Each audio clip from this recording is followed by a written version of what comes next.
So you're just operating at a loss just because we basically had unlimited bank? Essentially what happened, so these guys know this, when I ran the company myself, we made money. Like I bought my first Nantucket house before any other.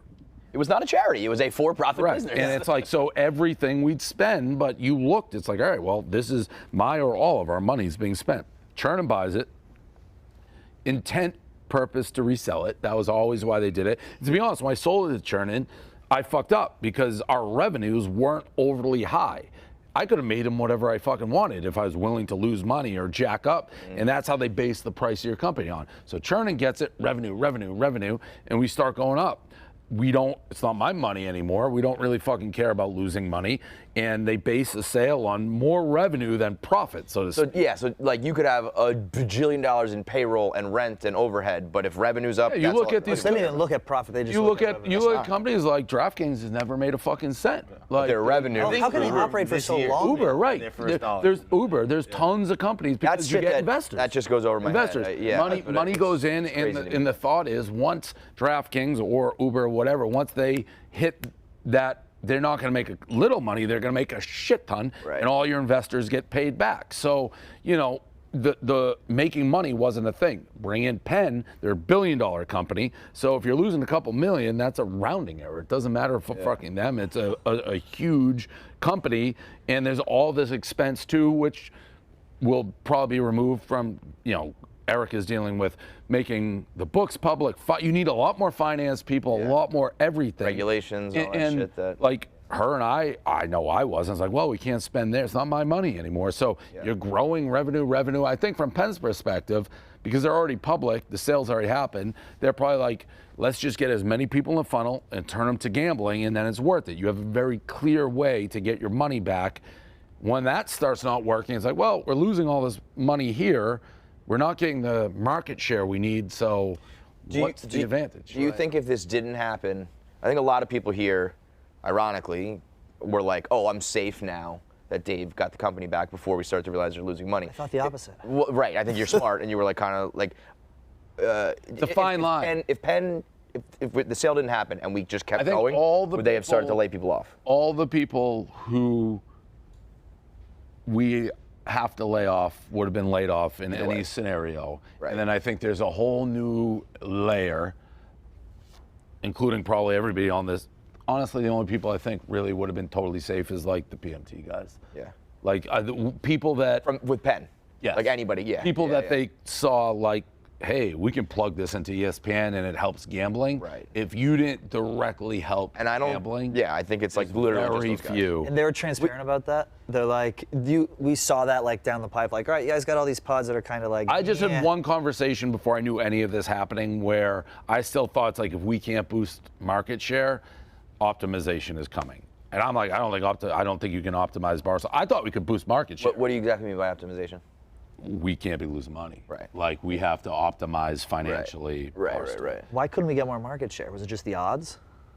Like we weren't offering good enough odds? We didn't really push it that hard for the last year because they thought the app had fallen behind and had bad odds, and so they built a new one. And they were spending like all last football season getting this. The Score built it. And I was under the impression, well, we're going to push it. I think we'll do results. And this ESPN opportunity came about for them. And I think that's where it's like, well, we can go Barstool, where it struggled. We have regulatory issues. They fucking hate Dave. Or we have this opportunity, this is a big media company, to jolt it. So I think that's probably how they looked at it. They just take a wash, essentially, instead of double down. I mean, everyone was killing them, Penn. But another way to look at it is, like, the other gambling companies are paying basically the same amount for ads that they paid us, and they still have market share from us that they'll take to ESPN. But it wasn't working to the level I thought they thought.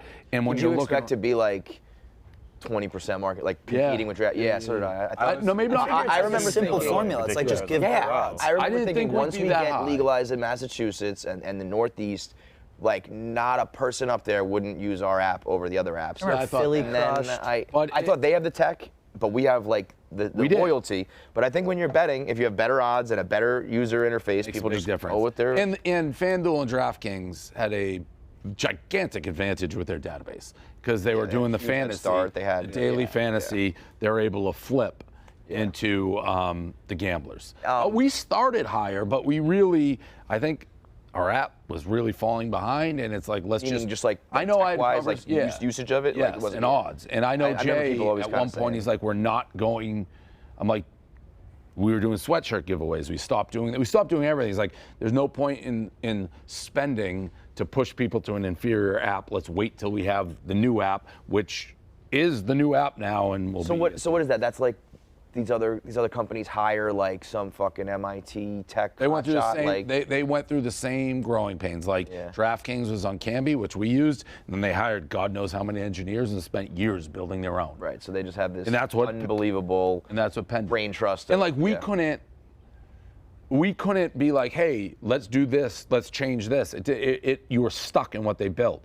Moving forward, Penn is going to be able to have a lot more freedom, like the DraftKings of the world now. But even if you have a shitty app, can't you just make the odds so much No. better that you're like, look at our odds? We didn't compared to control the FanDuel. odds. But Penn controlled them? And No. Who controls them? There's a company called Canby. So I didn't know that. So Yeah. Canby controls the odds for everyone, pretty much. No, Just they for were you. by the end. It was Canby started with everybody, Got it. and by the end of it, we were the only ones on it because the other ones had. But the point being that it's a third party that you couldn't say, I don't care what you say, we want it to be Correct. this. Like right. with the app. Because then I would just be like, let's take a little bit of a loss, but you get all these people. The app breaks at the Super Bowl. We're waiting like on a call service of a third company to be like, what's wrong? Like, I don't know, we're working on this first, that.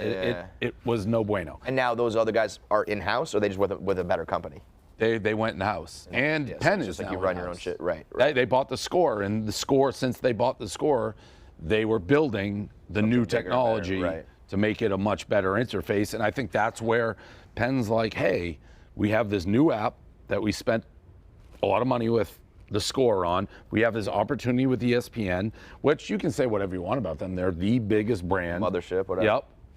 And And it's less of, like we said, the headache with the Regulatory. regulators we never Totally. thought were going to be as bad as they were. Yep. I mean, from my point of view, I remember thinking like, I am a non-gambler who is now working at a gambling company. So I always felt like the writing was on the wall. I mean, I was like on the inside with Chernin, and then I never even heard from anybody from Penn.